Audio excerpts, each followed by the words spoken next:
மலையேற அனுமதிக்க கோரி போலீசாரோட பாஜக மற்றும் இந்து முன்னணியினர் வாக்குவாதம் பண்ணிட்டு வர்றாங்க திருப்பரங்குன்றத்துல. போலீசாரோட வாக்குவாதத்தில் ஈடுபட்டு வரும் பாஜகவினர் கைது செய்யவும் ஏற்பாடுகள் நடந்துகிட்டு இருக்கு.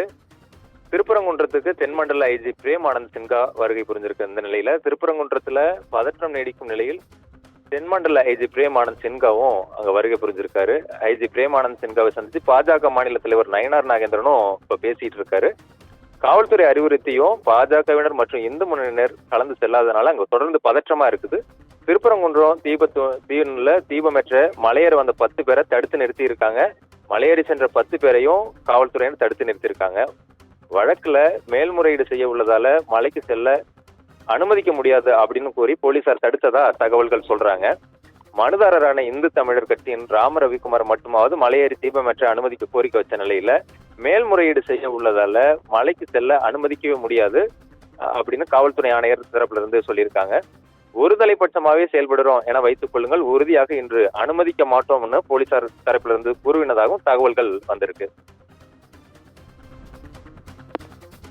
இப்ப மதுரை திருப்பரங்குன்றம் முருகன் கோயில்ல பார்த்தோம் அப்படின்னா இன்று 7 மணிக்குள்ள அங்க கார்த்திகை தீபம் ஏற்றணும்னு நீதியரசர் ஜி.ஆர். சுவாமிநாதன் சொல்லியிருந்த நிலையில இன்று 8 மணி ஆகியும் இன்னும் வந்து தீபம் ஏற்றாத சூழ்நிலையில அங்க பதற்றம் நிலவி வந்த சூழ்நிலையில இப்ப தமிழக பாஜக தலைவர் நயினார் நாகேந்திரனை இப்ப கைது பண்ணிருக்காங்க.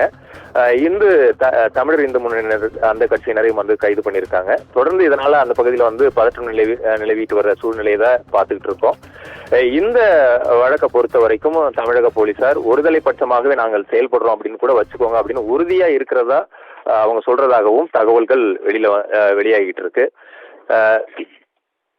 இந்த கார்த்திகை தீபம் விவகாரம் தொடர்பாக பார்த்தோம் அப்படின்னா நேற்று தமிழகம் முழுவதுமே வந்து கார்த்திகை தீபம் ஏற்ற வழிபாடுகள் அனைத்து கோயில்கள்லையும் நடைபெற்றதை வந்து பார்த்தோம். அந்த முறையில இந்த ஆண்டிலிருந்து மதுரை திருப்பரங்குன்றம் முருகன் கோயிலையும் வந்து தீபம் ஏற்றணும் அப்படின்றத வந்து மதுரை உயர்நீதிமன்ற நீதியரசர் ஜி.ஆர். சுவாமிநாதன் வந்து உத்தரவிட்டிருந்தார். ஆனா நேற்று அங்க வந்து தமிழக போலீசாரும் சரி கோவில் நிர்வாகத்தினரும் சரி அங்க தீபம் ஏற்றல.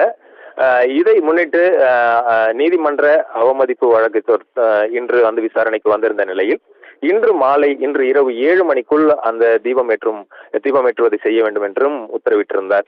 ஆனால் இவ்வளவு நேரமாகியும் அங்கு தீபமேற்ற முடியவில்லை. இன்னும் சொல்ல போனால் அங்கு இருக்கக்கூடிய மக்களும் அந்த இந்து முன்னணியினருக்கு பாஜகவினருக்கு ஆதரவாக இல்லை என்பதையும் சொல்கிறதையும் பார்க்க முடிகிறது. போலீசாரும் தொடர்ந்து வந்து தீபமேற்றுவதை நிறைவேற்ற முடியாது என்று சொல்லி போராட்டத்தில் ஈடுபட்ட பாஜகவினர் மற்றும் இந்து முன்னணியினர் அமைப்பினரையும் கைது செய்து வருகின்றனர்.